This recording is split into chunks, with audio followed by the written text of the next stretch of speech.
I'm Sam. I manage Moon Rabbit Cafe in Preston in Melbourne. We are just shy of turning 3 years old. We're a not-for-profit social enterprise.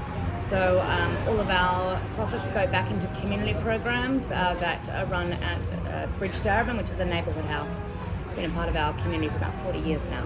We just really believe that hospitality can be done better and can have a lower impact on the environment. So that at the heart of every single decision we make, people and planet are at the forefront. So we've tried to be quite innovative and work with each other to find creative ways that minimize the chance of someone saying no to a coffee when they come here. If they don't have a cup with them, they can take a mug, they can take a jar. We do really encourage, if people have the time, just to take 5 minutes and stop. It's about empowering the customer to feel like they've made an amazing decision to say yes today and walk away with their coffee in a reusable. We started with just having a mug library, which was brilliant, and we had so many donations.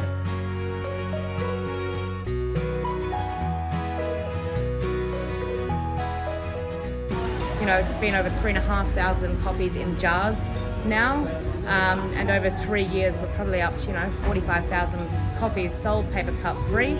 But let's do more. So we really started to challenge ourselves in our supply chain and our approach to food, with our takeaway ethos and really getting our customers on board. And it starts with the supply chain. So we've really tried to, over the last couple of years, work with our suppliers who sent us products in single-use packaging. The nastiest one is the fused plastic and foil packaging that a lot of coffee comes in. We asked them, would you be open to starting a reusable system with us? We get halloumi in 2-kilogram buckets, and that's something that we have sitting there.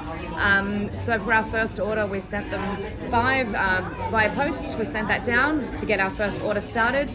And then now every time they show up with an order, and then we have clean buckets ready to give to them, which they take back to their warehouse. So that just goes around and round, and there's no packaging waste in that supply chain. We also have 3 worm farms on site. So we feed the worms first, and then what's left we put into buckets.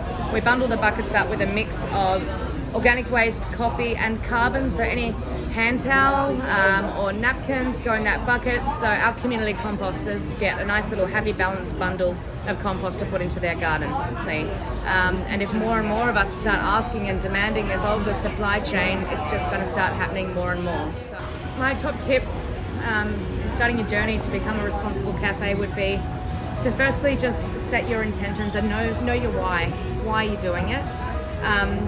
And then if you're feeling maybe like you don't know enough or you're a bit out of your depth, just start by reading and start by just noting down what you don't know and what those gaps are for you. I think we've been lucky that we've started with an engaged community, but Moon Rabbit has also in turn been able to grow the community of Bridge Darebin as a neighbourhood house. So we've got different demographics now accessing programs that Bridge Darebin didn't have before. Quickly start to spread. So making sure you're a community or a part of the system, so they really feel like our community feels like they're contributing to keeping this going. And if environment's important, you have to be strong about those things.